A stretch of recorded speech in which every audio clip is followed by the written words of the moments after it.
야담과 옛날 이야기 가득한 백세야담. 정말 재밌어요. 저처럼 구독과 좋아요 잊지 말고 꼭 눌러주세요. 봄 기운이 따스하게 찾아오던 조선시대 중엽의 어느 날, 작은 고을을 어슬렁거리는 사내가 한 명 있었습니다. 허드렛 일을 하면서 하루 끼니를 어렵게 벌고 있었지요. 고을에서는 이 사내를 식충이로 부르며 놀렸답니다. 하지만 이 사내의 정체는 바로 지리아쿤도 장관석이었습니다. 관상감에서 풍수지리를 보던 총명한 남자였지요. 5년 전에 태실을 알아보기 위해 고을을 찾았다가 왈자패를 만난 것이었습니다. 태실이란 왕실에서 자손이 출생한 뒤 나오는 태를 보관하는 장소였답니다. 조선시대에는 태를 귀하게 여겨 명당 자리에 보관하였지요. 어이, 거기. 보아하니 돈 좀 있어 보이는데 우리들한테 좀 꿔주면 안 되겠는가? 무엄하다 이놈들. 나는 태실을 알아보러 온 훈도이니라. 썩 물러가거라. 하지만 태실이 뭔지도 모르는 왈자패는 겁먹을 이유가 없었습니다. 뭔지는 모르겠지만 돈은 있다는 거지. 관석이는 왈자패가 해치려 들자 무작정 뛰기 시작했습니다. 한참 뛰던 관석이 앞에는 절벽이 기다리고 있었지요. 훈돈이 모시게 하는 총각. 그러지 말고 돈 주고 그냥 가던 길 가시지 그래. 니놈 앞에 절벽이 있구먼. 니놈들에게 줄 돈은 없다. 지금이라도 썩 물러가거라. 정말 못 말리겠네. 안 되겠다. 우리가 손수 가서 주머니 속에 있는 돈을 가져와야 되겠다. 관석이는 그대로 뒤로 물러섰다가 절벽 밑으로 떨어지고 말았습니다. 다행히 강가로 떨어지면서 목숨은 건졌지만 머리를 다치면서 모든 기억을 잃은 것이었지요. 그렇게 5년이 지난 지금도 기억을 되찾지 못한 것이었습니다. 지금은 품팔이꾼으로 살아가고 있었지요. 오늘도 품팔이를 하던 관석이에게 웬 왈패 한 명이 다가왔습니다. 바로 5년 전에 만났던 그 왈패였지요. 어이, 품팔이꾼. 내가 먹을 것이 좀 필요한데 가진 것 좀 있으면 내놔봐. 하루하루 품 팔아서 끼니 때우는 사람이 가진 게 뭐가 있겠소. 그러자 왈패가 품팔이꾼이 들고 있던 보따리를 내동댕이 치는 것이었습니다. 안 그래도 되는 일도 없는데 화. 그러지 말고 좀 내놓으라고. 겁이 난 품팔이꾼은 땅에 떨어진 보따리로 시선을 돌렸습니다. 그럼 거기에 가져갈 게 있는지 한번 살펴보시오. 왈패가 보따리 안을 뒤져보니 놀이개와 작은 거울들 뿐이었습니다. 왈패는 거울을 집어던지더니 발로 밟아 조각을 내는 것이었습니다. 그 주머니에 든 돈이라도 내놔봐. 이 돈은 내가 가진 재산 전부요. 국밥 한 그릇 먹을 돈까지 빼앗으려는 것이요. 그러자 왈패가 서서히 다가오더니 눈을 무섭게 치켜뜨는 것이었습니다. 그냥 품팔이꾼 주제에 뭘 그리 유식한 말을 쓰실까? 너 어디서 온 누군지 모르겠지만 이 고을에서 그나마 살아가려면 나한테 잘 보여야 할 것이야. 그러니까 얼른 주머니에 있는 거 다 내놔. 그런데 그때 왈패의 눈이 크게 흔들렸습니다. 잠깐만. 너 혹시 나 본 적 없어? 겁을 먹은 관석이는 왈패의 얼굴도 제대로 쳐다보지 못하고 있었습니다. 그런데 왈패가 깜짝 놀라며 손뼉을 치는 것이었지요. 누군가 했더니 5년 전에 절벽 밑으로 떨어진 그놈 아니냐. 맞지? 하지만 기억을 잃은 관석이는 왈패가 무슨 말을 하는지 알 수가 없었습니다. 이놈 명줄이 아주 질기구먼 그래. 그때는 그렇게 고개 쳐들고 떠들더니만. 이런 놈을 왜 죽이려고 했을까? 관석이는 주먹으로 몇 대 얻어맞고는 그 자리에 쓰러지고 말았습니다. 왈패는 국밥 한 그릇 먹을 돈을 모조리 빼앗고는 신경질을 부리며 사라졌지요. 관석이는 한숨을 푹 쉬더니 흩어진 물건들을 모아서 다시 보따리 안에 넣었지요. 허리에 찬 술병이 그나마 관석이를 위로하는 것이었습니다. 관석이는 국밥 먹을 돈까지 빼앗기니 마땅히 갈 곳이 없었습니다. 빈속에 술을 마시던 관석이는 갑자기 배를 움켜쥐었습니다. 갑자기 배가 아파. 왜 이러지? 관석이는 그렇게 힘겹게 걷다가 초가집 앞에서 쓰러지고 말았습니다. 배가 너무 아파 이대로 저 세상으로 갈 것 같았지요. 그런데 그때 쓰러진 관석이에게 다가오는 발자국 소리가 들렸습니다. 에구머니나. 괜찮으십니까? 관석이가 고개를 들어보니 웬 처자가 한 명 서 있었습니다. 바람이 찬데 그렇게 쓰러져 계시면 안 되지요. 하지만 관석이는 대답을 하지 못하고 그대로 기절하고 말았습니다. 얼마나 지났을까? 눈을 뜬 관석이는 벌떡 일어섰습니다. 여기가 어디요? 정신이 좀 드십니까? 의원님이 방금 다녀가셨는데 허로라고 합니다. 필요한 약재를 다려놓았으니 어서 드시지요. 왈패에게 무시당하고 얻어맞기까지 했지만 관석이도 허로가 무엇인지 알고 있었습니다. 안 그래도 심신이 허약하고 피로했는데 영양실조까지 왔을 줄은 꿈에도 몰랐습니다. 관석이는 처자가 준 약재를 마셨습니다. 인삼과 황기를 넣었습니다. 그동안 많이 드시지 못해서 기력이 많이 쇠해졌다고 합니다. 여기 약재가 더 있으니 꾸준히 드셔야 해요. 관석이는 주변을 두리번거렸습니다. 처자는 다정한 미소를 지었지요. 여기는 제가 사는 집입니다. 부모님 모두 돌아가셔서 저 혼자 살고 있습니다. 처자가 홀로 말이요? 옆 동네에 할머니가 살고 계십니다. 기운을 되찾으시려면 많이 드셔야죠. 조금만 기다리셔요. 밖으로 나간 처자는 얼마 안 있어서 국밥 한 그릇을 내왔습니다. 국밥 어서 드세요. 그리고 여기 쌍화차도 같이 드셔요. 품팔이꾼은 쌍화차의 짙은 향기에 잊고 있었던 온기가 떠올랐습니다. 그러니 괜히 눈물이 날 것만 같았지요. 정말 고맙소. 처음 보는 사람에게 이렇게 잘 대해주시다니. 처자는 빙긋 웃었습니다. 누구신지 압니다. 사람들이 다들 품팔이꾼이라고 부르더군요. 처음에는 처자가 말을 하려다 입을 다물었습니다. 관석이는 씁쓸하게 웃었습니다. 처음에는 식충이라고 불렀다죠. 그럴 만도 합니다. 허드렛 일이나 하면서 먹는 거나 축내니 말이요. 하지만 처자는 손사래를 치면서 국밥을 관석이 앞으로 밀어주었습니다. 다들 그렇게 어렵게 살고 있습니다. 이름이 어찌 되십니까? 아무리 그래도 그렇지 사람 이름 놔두고 그렇게 모욕하면 안 되지요. 관석이는 머리를 극적이더니 이렇게 말하는 것이었습니다. 내 이름은 알지 못하오. 이름을 모르신다고요? 어찌 이름을 모르십니까? 부모님이 지어준 이름이 있을 거 아닙니까? 사실 나는 기억을 모두 잃었소. 어디서 무슨 일을 하면서 살았는지 도통 알 수가 없소. 그럴 수가 있다니. 사람들 말로는 책은 읽으신다고 들었습니다. 그렇소만. 책을 읽을 수는 있지만 그래도 내가 무슨 일을 했고 부모님 이름은 무엇인지 아무것도 모르겠소. 기억을 하려고 하면 머리만 아프지 뭐요. 그래서 허드렛 일을 하면서 살고 계셨던 겁니까? 그렇소. 기억을 하려고 하면 정말 머리가 깨질 듯이 아프오. 나는 이렇게 기억도 없이 살아가야 할 것 같소. 아무래도 내가 큰 잘못을 저지른 것 같으니.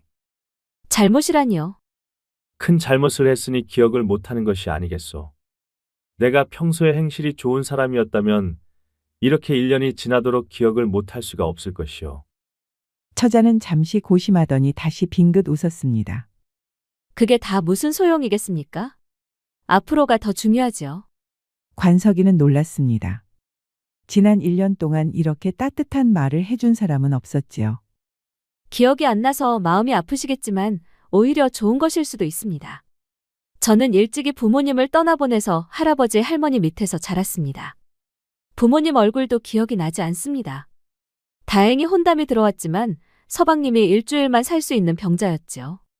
할아버지와 할머니가 돈이 필요해서 어쩔 수 없이 그런 양반가로 시집을 간 것입니다. 듣고 있던 관석이는 안타까워서 한숨이 나왔습니다. 그 돈으로도 부족해서 곡비로 생계를 이어갔습니다. 그거 아십니까? 곡비를 하면 무덤 아래에 있던 사람들이 꿈에서 나옵니다. 한동안 꿈자리가 사나워서 잠도 이루지 못했습니다. 저도 마음 같아서는 아무것도 기억나지 않고 싶어요. 관석이는 안타까우면서도 처자의 맹랑함에 웃음이 나올 뻔하였습니다. 듣고 보니 제 인생이 그렇게 허망한 것만은 아닌 것 같소. 오히려 처자에게 배운 것이 많소. 스스로가 부끄러워지는구려. 앞으로 옥이라고 불러주셔요. 배고프시면 언제든지 찾아오세요. 국밥은 매일 해드릴 수 있습니다. 어찌 그런 신세를 질 수가 있겠소. 안 그래도 부모님도 없이 홀로 어렵게 사는 사람한테. 그럴 수는 없소. 그러자 오기는 수줍은 미소를 지으며 이렇게 말하였습니다. 사실 제가 주막을 운영하려고 합니다. 제가 할머니한테 배워서 국밥 실력은 기가 막힙니다. 미리 국밥 맛을 알려드리는 것이니 부담 갖지 마시고 드시러 오셔요. 그리고 편하게 옥이라고 부르셔요. 관석이는 오기의 상냥한 마음씨에 그저 웃음만 나왔습니다. 그날 이후로 관석이는 오기의 집에 들러 국밥을 먹었고 장사하다 남은 놀이개와 연지 등을 나눠주었습니다. 오기는 연지를 입술과 볼에 바르며 장난을 치는 것이었습니다. 관석이는 오기의 국밥 실력에 놀랐습니다. 그동안 여러 주막을 다니며 먹을 것만 축냈지만 그만큼 많은 국밥과 음식을 먹었기에 미각만은 남달랐지요. 국밥을 먹은 이후에 마시는 쌍화차는 관석이의 심신을 완벽히 달래주었습니다. 오기 처자는 분명히 장사를 하면 대박 칠 것이 분명하오. 말씀대로 되면 정말 좋겠어요. 그렇게 보름이 지나고 관석이가 한참 길을 걷고 있을 때였습니다. 저 멀리서 오기가 근심이 있는 얼굴로 하늘을 올려다보고 있었지요. 오기 처자가 아니오. 어찌 그러고 있어? 사실은 주막을 운영하려고 하는데 마땅한 장소를 도저히 찾을 수가 없어요. 고을이 워낙 작아서 다른 곳으로 가려고 해도 지세가 만만치 않습니다. 그냥 이 동네에서 하려고 해도 돈이 될 것 같지가 않고 지료도 내야 하니 또 갑갑하고요. 관석이는 항상 명랑하던 오기가 고민하고 있으니 마음이 아팠습니다. 어떻게든 도움을 주고 싶었지요. 그리하여 관석이도 장사를 하러 다니다가 마땅한 장소가 있는지 찾아보았습니다. 그러던 어느 날 아주 비좁은 길을 지나다가 걸음이 멈췄습니다. 아주 작지만 냇물이 흐르는 소리가 관석이의 귀를 간지럽혔습니다. 이유는 알 수 없었지만 이 비좁은 길에서 흐르는 수기가 뚜렷이 보였습니다. 그거 참 신기하구나. 분명히 냇물은 멀리 있는데 물 흐르는 소리가 아주 명료하게 들리는구나. 몇 자리 와도 거리가 있어서 기운이 왕성해. 관석이는 얼른 오기를 찾아갔습니다. 오기 처자, 내가 아주 좋은 명당 자리를 발견하였소. 오기는 놀랐습니다. 명당을 발견했다고요? 관석이를 따라간 오기는 의아했습니다. 사람들 발길도 뜸한 비좁은 숲길. 이끼와 거미줄까지 끼어서 도무지 장사할 맛이 나지 않았지요. 아무리 그래도 그렇지. 주막 지을 돈이 아무리 부족해도 여기는 좀 아닌 것 같아요. 여기에 지으면 반드시 재물운이 올 것이오. 어찌 그리 확신합니까? 하지만 관석이는 선뜻 설명할 수가 없었습니다. 지금 이 순간에도 냇물 소리가 명료하게 들려서 사람들의 발길이 끊이지 않을 것 같은 예감이 들었지요. 그 이유는 내가 설명할 수가 없어. 아무튼 여기가 명당이 확실하오. 오기는 주변을 두리번거리더니 빙긋 웃었습니다. 그래요, 그래. 안 그래도 돈도 없는데. 그래도 산행을 하는 사람들이 있으니 장사가 망하지는 않겠지요. 더도 말고 덜도 말고 부디 하루 세 끼만 먹을 수 있게 해주소서. 관석이는 오기의 그런 성품에 매번 감탄하였습니다. 일찍이 부모님을 여의고 서방님은 일주일만 살았던 병자였고 목 놓아 우는 곡비로 살아가면서 악몽까지 꿨던 여인이었으니까요. 오기는 그렇게 작은 돈으로 주막을 지었습니다. 워낙 작아서 다른 주막들처럼 손님들을 받을 사랑방이나 별채도 없었습니다. 그런데 이게 무슨 일인지 주막을 지은 지 하루 만에 손님들이 끊이지 않는 것이었습니다. 산행을 하는 선비들과 노인들, 사냥을 하러 멀리서 온 양반들, 빨래를 하고 지쳐있는 안악들까지 모두 지친 몸을 이끌고 국밥과 막걸리로 피로를 푸는 것이었습니다. 이게 어쩐 일이래. 이게 다 그 품팔이꾼 덕분이야. 오기의 주막이 잘 되니 주변에서는 시기의 목소리도 있었습니다. 특히 왕래가 잦은 터에 자리를 잡았던 주막에서 매일 한숨이 나왔지요. 저렇게 사람들 발길 뜸한 곳에서 장사가 저만치나 잘 되다니. 이거 뭐가 잘못된 거 아니야? 사람들은 그 주막에 자리를 잡아준 사람이 품팔이꾼이라고는 상상도 하지 못했습니다. 품팔이꾼은 아직도 여기저기를 다니며 장사를 하고 있었지요. 어서 오셔요. 국밥 한 그릇 드시고 가셔요. 그리고 여기 특별히 쌍화차도 있어요. 관석이는 흐뭇했습니다. 주막 자리를 잡느라 근심이 많았던 오기가 다시 활기를 찾았으니까요. 이제 품팔이는 그만하시고 주막에서 일하시는 게 어때요? 내가 주막에서 무슨 일을 할 수 있겠소? 요즘 손님들이 너무 많아서 제가 힘이 벅차요. 그렇다고 제 주제에 머슴을 부리는 것도 이상하고. 좀 도와주세요. 품팔이보다 훨씬 더 많이 벌게 해드릴게요. 관석이는 난처했습니다. 품팔이꾼이 주막에서 일손을 돕고 있으면 안 좋은 소문이 날 수도 있으니까요. 염려하지 마세요. 사람들이 워낙 많이 와서 별채를 하나 지으려고 해요. 그 별채 짓는 일을 도와주시면 되죠. 그럼 이상한 소문 같은 건 나지 않을 거예요. 그렇게 관석이는 일손을 도와서 주막 근방에 별채 하나를 지었습니다. 처음에는 별채 짓는 일만 돕기로 했지만 주막 일까지 자연스럽게 도왔지요. 별채까지 생기니 손님들은 더 늘어났고 국밥 한 그릇 먹기 위해 줄을 서는 일이 많았습니다. 그렇게 주막 앞에 장사진을 치고 있으니 한양까지 손님이 몰려들기 시작했습니다. 이렇게 좋은 장소를 골라주셔서 감사해요. 내가 아니라 오기 처자의 실력 덕분이요. 그 어떤 국밥보다 맛있다고 분명히 말했잖소. 그런데 아직도 기억이 안 나세요? 관석이는 잠시 고민하더니 피식 웃었습니다. 그냥 포기하기로 했소. 아무리 생각해도 난 좋은 사람이 아니었던 것 같소. 기억하려고 하면 머리가 깨질 것처럼 아프니 지난 기억은 모두 잊고 새 출발하라는 뜻인 것 같소. 그러자 오기가 수줍게 미소를 지었습니다. 저 역시 덕분에 새 출발할 수 있게 됐어요. 그래서 말인데요. 저와 혼인해 주시겠어요? 관석이는 깜짝 놀랐습니다. 오기가 비록 과부가 됐지만 피부가 옥처럼 고와서 여전히 젊은 처녀로 보였습니다. 보잘것없는 품팔이꾼과 혼인을 하면 사람들이 어떻게 볼지 뻔하였습니다. 그건 안 됩니다. 괜히 소문이 안 좋게 나서 주막 장사에도 문제가 생길 수 있어. 제가 그동안 많은 사내들을 봤지만 이토록 순수한 분을 만난 적이 없어요. 과부라고 쉽게 보고 접근하는 사내들을 많이 봤지요. 과거에 무슨 일을 하셨는지 모르겠지만 저는 상관하지 않아요. 우리 부부처럼 화목했잖아요. 관석이는 얼굴이 빨갛게 달아올랐습니다. 그동안 관석이의 삶의 사랑이란 건 없었습니다. 허드렛 일을 하면서 입에 풀칠이나 하다가 나이만 들 것 같았지요. 그런데 오기처럼 어여쁜 여인과 혼인을 한다니 관석이는 믿을 수가 없었습니다. 그러니까 오늘은 오기방에서 같이 자요. 오기는 관석이 품에 안겨서 행복하게 웃더니 아차하며 다시 몸에서 떨어졌습니다. 부부가 되려면 이제 이름을 지어야죠. 저와 함께 살게 되시니 이제는 다시 삶이 윤택해질 거예요. 그런 의미로 재윤으로 짓는 것이 어때요? 관석이는 울컥하고 말았습니다. 이렇게 따뜻하게 대해주고 이름까지 지어주다니. 이제 재윤이 된 관석이는 오기를 따스하게 안아주었습니다. 그렇게 관석이는 오기와 다정한 부부가 되었습니다. 이제 다른 사람들의 눈치도 보지 않고 서로 의지하고 살았지요. 처음에는 나이 차이가 많은 두 사람을 이상하게 보는 사람들이 있었지만 관석이와 오기의 성실한 모습에 차츰 응원을 보내는 것이었습니다. 그러던 어느 날 나무를 하고 돌아오는 관석이 앞에 웬 사내들이 나타났습니다. 관석이는 숨을 삼키고 걸음을 멈췄습니다.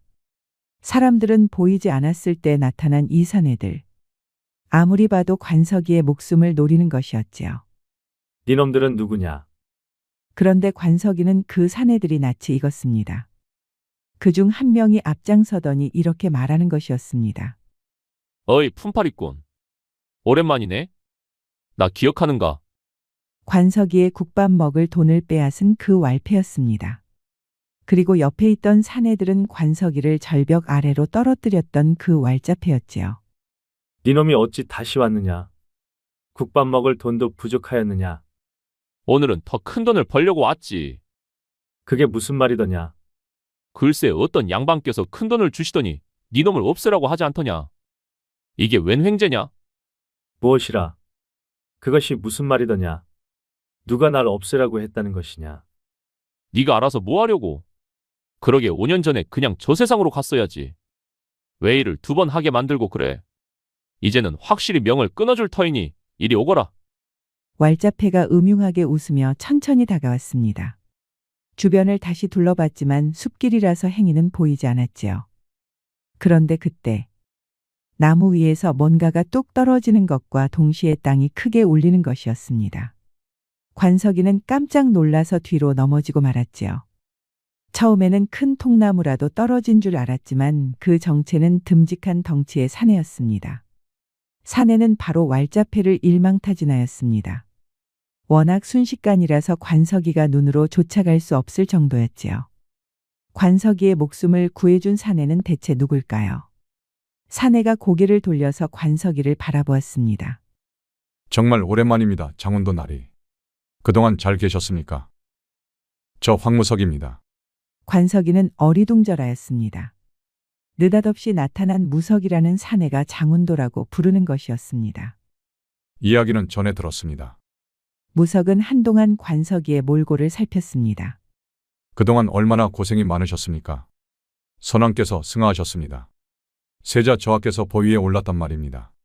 무석은 흥분하여 말하였지만 관석이는 도통 알아들을 수가 없었습니다. 그대는 누구요? 황무석이라고 하였소? 날 아까 뭐라고 부른 게요? 무석도 당황하였습니다. 그는 관석이의 얼굴을 다시 한번 유심히 살폈습니다. 절 몰라보시겠습니까? 저 겸사복장이었던 황무석입니다. 지금은 내금위장이 되었지요. 관석이는 그제야 기억이 조금씩 돌아오는 것 같았지만 다시 머리가 깨질 것처럼 아팠습니다. 눈앞에 갑자기 나타난 조선의 대신들이 관석이를 향해 손가락질을 하고 있었습니다. 장운도의 목을 쳐야 합니다. 장운도를 차명으로 다스려야 할 것입니다. 관석이는 너무 무서워서 몸을 떨었습니다. 갑자기 죄인이 된 기분이었지요. 그만하시오. 내 이름은 재윤이란 말이오. 그저 품팔이꾼이란 말이오. 그렇게 관석이는 한동안 괴로워하더니 그대로 쓰러지고 말았습니다. 극심한 두통 때문에 기절한 것이었지요. 그동안 오기는 열심히 부엌에서 국밥을 만들고 있었습니다. 이제는 일손이 너무 부족해서 근방에 사는 가난한 머슴들에게 품삯을 주고 일을 시키고 있었지요. 이상하다. 서방님이 왜 이렇게 안 오지? 올 때가 지났는데? 그렇게 해가 떨어지자 주막도 조금은 한가해졌습니다. 정신없이 국밥을 만들던 오기는 아직도 관석이가 오지 않았다고 하자 깜짝 놀랐습니다. 서방님한테 무슨 일이 생긴 게 분명해. 오기는 주저하지 않고 숲길로 향했습니다. 나무를 하러 가는 길은 오기도 잘 알고 있었지요.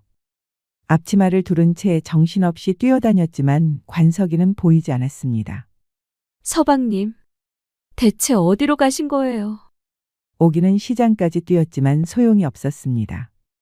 아무 행인들에게도 급하게 물어보았지만 그 누구도 관석이를 본 사람이 없었습니다. 자정이 넘어서 오기는 주막으로 돌아왔습니다. 급하게 뛰어다니느라 온몸이 다 녹초가 되었지요. 서방님, 진짜 어떻게 된 거예요? 얼마나 지났을까? 관석이는 조심히 눈을 떴습니다. 몸을 힘겹게 일으켰지만 깨질 듯한 두통에 다시 드러눕고 말았습니다. 벌써 일어나시면 안 됩니다, 도련님. 관석이가 고개를 돌려보니 웬 아리따운 교수가 한 명 앉아 있었습니다. 누구시오? 선한 눈매를 가진 여인. 재색을 겸비한 이 여인이 누군지 관석이는 이미 알고 있었습니다. 반년 동안이나 누워 계셨습니다, 도련님. 이제 제가 누군지 알아보시겠습니까? 관석이는 기억을 더듬어 보았습니다. 어른들은 관석이가 어릴 적부터 산에 숨을 본다고 하였습니다. 바람과 물줄기에 따라 어느 집에 복이 오고 달아나는지 단번에 알아냈지요. 관석이는 어릴 적부터 풍수지리에 탁월한 재능을 보였습니다.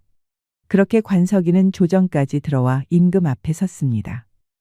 이복의 장운도, 대비마마의 병세가 위중하네. 조속히 명당 자리를 알아봐야 할 것 같네. 근래 궁중의 공기가 아주 무겁다네. 가뭄이 오래되면서 백성들의 고충이 이만저만이 아닐세. 자네가 좋은 명당 자리를 속히 알아봐주게. 대비마마의 몇 자리까지 어그러지면 나라의 복맥마저 끊어질 것 같다네. 예, 전하. 분부대로 속히 명당 자리를 알아보겠사옵니다. 관석이는 늘 침착한 사람이었습니다. 임금의 뜻대로 빨리 명당 자리를 알아봐야 했지만 훗날까지 생각해서 최고의 명당을 고르려는 것이었지요. 그렇게 한참 전국을 다니고 있는데 뜻밖의 손님이 찾아왔습니다. 바로 우의정 대감 고진석이었습니다. 고대감은 임금을 놓고 좌의정과 대립하는 사람이었습니다. 소식이 없어서 이렇게 직접 찾아왔다네. 명당은 아직인가? 지나오면서 적당한 명당은 찾았사오나 더 좋은 명당을 찾으려고 노력 중이옵니다. 고대감은 눈을 감고 잠시 고민하더니 이렇게 말했습니다. 이복의 장운도, 지금 시간이 없네. 백성들의 원성이 하늘을 찌를 것만 같네. 자네가 침착한 사람이라는 것은 안다만 이번만큼은 서둘러 주시게. 하지만 관석이는 단호했습니다. 이번 명당은 훗날을 기약해야 할 정도로 중차대한 일이옵니다, 대감. 급하게 당대의 길지로 정하면 훗날 무슨 일이 생길지 모르옵니다. 무슨 말씀인지는 알겠사오나 저에게 맡겨주시지요. 그러자 고대감은 눈을 날카롭게 뜨는 것이었습니다. 자네가 아무리 정치에 관심이 없다고 하지만 이번만큼은 양보해야겠네. 우리는 지금 당장의 결과가 필요하네. 시간이 지날수록 전하의 근심만 깊어질 뿐이야. 지금 당장 전하의 심기만을 염려하시면 곤란하옵니다, 대감. 방금 무엇이라 하였는가? 전하의 총애를 받는다고 지금 나한테까지 충고를 하는 겐가? 그런 말씀이 아니옵니다. 대비마마가 잠드실 곳이 아닙니까? 이번 맷자리를 정하면서 앞으로 10년 후에 국운까지 점쳐봐야 합니다, 대감. 듣기 싫래? 그런 식으로 하면 내가 언제 영의정 자리까지 오를 수 있단 말인가? 지금 당장 결과가 필요하단 말일세. 그렇게 고대감은 화를 내며 돌아갔습니다. 관석이는 마음에 걸렸지만 끝까지 전국을 돌아서 대비마마의 맷자리를 드디어 찾아냈습니다. 하지만 관석이가 알아본 명당은 누가 봐도 좋지 않았습니다. 다른 직관들도 흉지라고 하여 국운에 좋지 않다고 하였지요. 전하, 지금은 그 자리가 흉할 수 있사오나 10년 후까지 생각해 보셔야 하옵니다. 훗날에는 반드시 복이 드는 자리옵니다, 전하. 그런데 그때 우의정 고대감이 끼어들었습니다. 안 그래도 가뭄이 길어져서 백성들의 고통이 큰데 어찌 그렇게 한가한 소리를 하는 게요. 장운도는 전하의 성체를 염려하지 않는 것이요. 전하가 성덕을 지탱하는 것도 이제 한계란 말이요. 고대감이 그렇게 목소리를 높일 때 반대파인 좌의정과 대신들도 끼어들며 싸우기 시작했습니다. 당파 싸움에 관심이 없는 관석이는 그럴 때마다 머리가 깨질 것처럼 아팠습니다.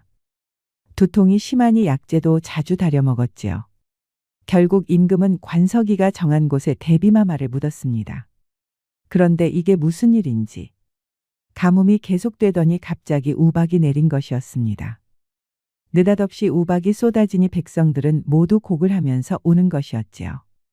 하지만 우박은 상승기류가 강해지면서 내리는 날씨의 한 변화일 뿐이었습니다.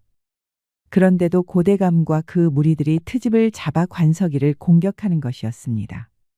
그러다 결정적인 사건이 터졌습니다. 바로 세자가 병이 나서 알아놓은 것이었습니다. 전하, 이것이 다 흉조가 아니라면 뭐겠습니까? 어서 저 장운도를 엄벌로 다스려야 합니다. 세자에게 병까지 생기니 임금도 어찌할 도리가 없었습니다. 고대감 무리들의 위세가 워낙 거세니 임금도 어찌할 도리가 없었습니다. 그날 이후로 임금의 태도는 차갑게 변했습니다. 그러던 어느 날 임금이 관석이를 불러 태실 자리를 알아보라고 명한 것이었습니다. 대비마마의 맷자리도 정했으니 이제 태실도 좀 알아봐야겠네. 그런데 임금이 이상한 말을 하는 것이었습니다. 이번 일은 우의정이 적극적으로 나서서 성사된 일일세. 자네를 그렇게 구박하더니 이제는 자네 실력을 인정한 모양이네. 임금은 덕담 나누듯이 말했지만 관석이는 영 찜찜했습니다. 그렇게 정치적으로 궁지에 몰려고 했던 고대감이었습니다. 태실 자리를 알아보는 사람으로 관석이를 추천했다는 게 수상쩍었지요. 불길한 예감은 맞아떨어지고 말았습니다. 태실 자리를 알아보러 떠나기 전 겸사복장 황무석이 찾아온 것이었습니다. 떠나시지 않는 게 좋겠습니다. 아무래도 우의정 대감이 수상합니다. 전하께서 내리신 결정입니다. 어찌 안 따를 수가 있겠습니까? 장운도 나리도 아시다시피 지금 전하는 심신이 많이 지치신 상태입니다. 지금 우의정 대감의 위세가 하늘을 찌를 것만 같습니다. 이럴 때 세자 저하께서 국왕의 면모를 보이셔야겠으나 아직은 때가 이릅니다. 세자 저하의 안위까지 위태롭게 만들 수는 없습니다. 설마 큰 변고라도 당하겠습니까? 그저 태실 자리를 알아보러 가는 것입니다. 세자 저하께도 너무 염려하지 말라고 전해주십시오. 하지만 장운도 나리, 우의정 대감이 무슨 음모라도 꾸민다면 조선의 정승입니다. 우의정 대감이 설마 저를 해치려고 하겠습니까? 저는 염려하지 마시고 겸사복장 날이라도 세자 저하의 곁을 꼭 지켜주십시오. 세자 저하는 염려하지 마십시오. 꼭 살아 돌아오셔야 합니다, 나리. 허허. 누가 들으면 제가 전쟁터라도 나가는 줄 알겠소. 바로 다녀올 테니 걱정 마시오. 관석이는 그렇게 태실 자리를 알아보기 위해 떠났다가 왈자패를 만난 것이었습니다. 고대감이 사주하여 관석이를 해치려던 것이었지요. 그렇게 5년이 지났습니다. 선왕이 승하하고 세자가 보위에 올랐습니다. 선왕의 눈치를 보던 세자는 고대감 무리들을 바로 숙청하기 시작했습니다. 고대감 곁을 지켜주던 내금의장 황무석도 함께 움직였지요. 그동안 정말 고생하셨습니다, 도련님. 5년이 지났지만 전 여전히 도련님을 기다리고 있었습니다. 관석이는 떠나기 전에 혼인을 약조한 여인이 있었습니다. 바로 예조판서의 딸 유아였지요. 기나긴 어둠을 지나온 기분이요. 이렇게 날 기다려주시다니. 정말 낭자를 볼 면목이 없어. 지나간 일은 모두 잊으셔요. 이제 깨어나셨으니 전화를 아련하셔야지요. 하지만 관석이는 유아의 손을 계속 잡을 수가 없었습니다. 이제야 자신이 지리아쿤도라는 것을 알았지만 그의 손을 따스하게 잡아주고 안아준 여인이 있었으니까요. 낭자에게 기니 할 말이 있어. 관석이는 그동안 오기와 지낸 사실을 모두 말해주었습니다. 그런 일이 있었군요. 옥이라는 여인이 아니었다면 도련님이 이렇게 돌아오실 수 없었을 겁니다. 유아는 안타까움에 그만 울음이 터졌습니다. 5년이나 기다린 서방님이었지만 다른 여인과 정을 통하였으니 얼마나 슬펐을까요? 정말 면목이 없어 낭자. 아닙니다, 도련님. 저는 그저 도련님이 살아 돌아온 것만으로도 기쁩니다. 그러니 괴념치 마시고 얼른 옥이라는 여인에게 가보셔요. 전하께는 제가 늦게 전하면 됩니다. 그렇게 모든 기억이 돌아온 관석이는 주막으로 향했습니다. 내가 곧 간다 오기야. 그동안 얼마나 날 기다렸느냐? 주막에 다다른 관석이는 밝은 미소를 지으며 들어갔습니다.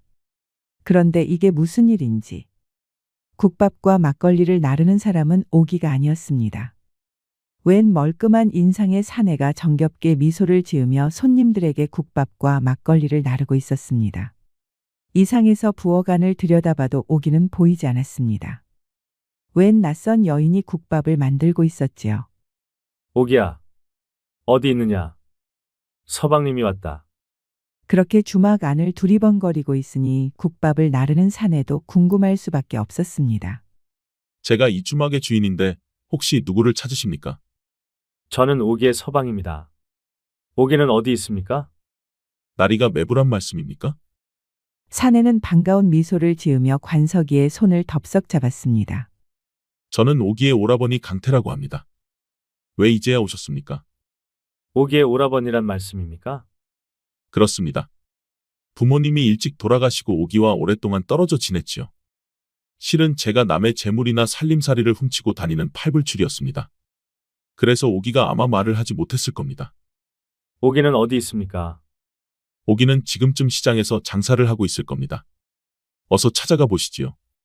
관석이는 반신반의하는 마음으로 곧장 시장으로 향했습니다. 구수한 장타령을 들으며 걸어가고 있는데 익숙한 목소리가 들렸습니다. 허로의 좋은 쌍화차입니다. 피로와 노화까지 방지하는 쌍화차 여기 있습니다. 오기가 분명했습니다. 관석이는 조심스럽게 뒤로 다가가서 오기를 불렀지요. 서방님? 오기도 믿을 수 없다는 듯 눈물을 흘리며 관석이의 품에 안겼습니다. 대체 어디 있다 온 거예요, 서방님? 이 옷은 다 뭐예요? 내가 다 설명할 테니 그만 그치거라. 나 또한 궁금한 것이 많으니까. 진정이 된 오기는 관석이의 사연을 모두 듣고는 감격하여 또 눈물을 쏟아냈습니다. 역시 서방님은 좋은 분인 줄 알았어요. 그런데 오가, 주막은 어찌하고 이렇게 시장에 나온 것이냐? 서방님이 그렇게 떠나고 정말 힘들었어요. 마침 오랫동안 헤어졌던 오라버니가 오셨고 저는 주막을 맡기고 서방님을 찾았지요. 몇 달 동안 전국을 다녀도 서방님을 찾을 수 없었어요. 그래서 이렇게 쌍화차 장사를 하면서 마음을 위로하고 있었지요. 이러면 언젠가 서방님이 오지는 않을까 하고. 관석이는 오기의 넓은 아량에 감격하였습니다. 왈패로 살고 있던 오라버니를 믿고 그 장사가 잘 되는 주막을 맡기다니. 관석이처럼 조정에서 일하는 사람들은 짐작할 수 없는 일이었습니다. 그날 밤 관석이는 오기와 함께 모처럼 국밥을 먹었습니다. 그리고 오기가 만든 짙은 향의 쌍화차도 마셨지요. 오기야, 나는 전화를 아련하고 와야 한다. 그러니 조금만 기다리고 있거라. 오기는 빙긋 웃었습니다. 오기의 미소를 잊지 않고 있던 관석이는 절로 흐뭇하였지요. 무슨 일인지는 모르겠지만 잘하고 오셔요, 서방님. 엄숙한 분위기의 궁궐. 안으로 들어선 관석이는 감회가 새로웠습니다.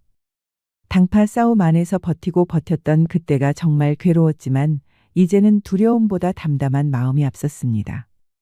5년 전의 기억을 잃고 품팔이를 하면서 살았던 때를 생각해보면 그저 웃음만 나왔습니다. 장훈도 어서 오시게. 그동안 얼마나 마음고생이 많았는가. 임금 옆에는 내금의장 황무석도 있었습니다. 무석은 관석이를 보더니 가볍게 목례를 하고 미소를 지었습니다. 아니옵니다, 전하. 전하야말로 그동안 얼마나 마음고생이 많으셨사옵니까? 소인은 세속의 바람에 휩쓸려 떠돌았을 뿐이옵니다. 전하께서 그간 음험한 물결 속에서 견뎠을 것을 생각하면 지금도 마음이 무너집니다, 전하. 임금은 관석이의 손을 잡아주었습니다. 어서 복직하시게. 이제 자네를 거스를 사람들은 이 꼴 안에 아무도 없네. 관석이는 눈물을 흘리며 말을 이어갔습니다. 송구하오나 소인은 이제 관직에서 물러날까 하옵니다. 저는 이미 전하에게 큰 은혜를 입었사옵니다. 이제는 홀로 살아가고 있는 여인에게 마음을 다해 남은 생을 다하려고 하옵니다. 임금은 의아했습니다. 관직을 포기하고 여인과 남은 생을 다한다니. 선뜻 이해할 수가 없었지요. 여인이라고 하였소? 무슨 일이 있었는지 어여 고하시오. 관석이는 오기와 있었던 일을 빠짐없이 모두 상세히 말하였습니다. 오기의 쌍화차 얘기가 나왔을 때는 내금의장 무석도 미소를 지을 정도였습니다. 임금은 울컥하고 말았지요. 그렇게 좋은 명당을 오라버니에게 양보하다니. 지금도 그런 심성을 가진 여인이 있구려. 게다가 장훈도를 잊지 못하여 쌍화차 장사를 하고 있었단 말이오. 임금은 한동안 사색에 잠겨 있었습니다. 당파 싸움을 극복하기 위해 어렵게 여기까지 온 임금이었습니다. 그렇게 가슴 따스한 사람들과 함께한다면 짐 역시 행복하겠구려. 전하에게는 중전마마가 있지 않사옵니까? 그리고 여기 믿음직스러운 내금의장까지 있으시니 앞으로 행복한 일이 많을 것이옵니다. 그렇게 관석이는 오기의 품으로 다시 돌아왔습니다. 임금은 오기의 쌍화차가 궁금하여 직접 걸로 주문까지 하였습니다. 쌍화차 맛에 빠진 궐에서는 한동안 그 짙은 향기가 감돌았다고 전해졌지요. 관직을 포기하고 오기와 오순도순 살고 있던 관석이에게 뜻밖의 손님이 찾아왔습니다. 내금의장 황무석이었습니다. 전하께서 마지막으로 태실 자리를 알아보라 하셨습니다. 이번에는 진짜 제대로 된 명당이어야 합니다. 저는 이미 관직에서 물러났는데 어찌 저에게 그런 일을 시키시는 겁니까? 궐에도 많은 인재들이 있을 터인데. 그런데 무석은 알 수 없는 미소를 짓더니 이렇게 말하였습니다. 마무리라고 생각하시지요. 전하께서 오로지 장훈도 나리만 할 수 있는 일이라고 하였습니다. 관석이는 어쩔 수 없이 오기와 함께 명당 자리를 골랐습니다. 임금의 마지막 부탁이라고 생각하여 최고의 명당을 찾았지요. 여기 정말 아름다워요, 서방님. 역시 태실의 자리는 다른 것 같아요. 그런데 그때 뒤따라온 무석이 이렇게 말하는 것이었습니다. 전하께서 하사하시는 것이니 행복하게 사십시오 나리. 태실 자리는 이미 다른 직관이 알아봤습니다. 그럼 저와 부인을 위해 전하께서 굳이 명당을 알아보라고 하신게요? 그렇습니다 나리. 그동안 정말 고생하셨습니다. 그렇게 관석이는 오기와 함께 명당 자리에 집을 짓고 살았지요. 관석이처럼 총명한 아들을 셋씩이나 낳아 행복하게 살았답니다. 맹자는 하늘이 장차 그 사람에게 큰 임무를 내리려 할 때에는 반드시 먼저 그 마음과 뜻을 괴롭게 한다고 하였습니다. 큰 인물이 되기 위해서는 반드시 고난과 시련을 겪어서 인내심을 기르고 능력을 키워야 비로소 큰 일을 감당할 수 있게 된다는 뜻이지요. 지금까지 백세야담을 시청해 주셔서 감사합니다. 백세야담 많이 사랑해주세요. 구독과 좋아요, 알림 설정도 잊지 마시고 꼭 눌러주세요. 애정이 담긴 댓글도 많이 부탁드립니다. 야담과 옛날 이야기 가득한 백세야담 어떠셨나요? 앞으로도 재밌고 감동적인 이야기가 가득하니 많이 기대해주세요.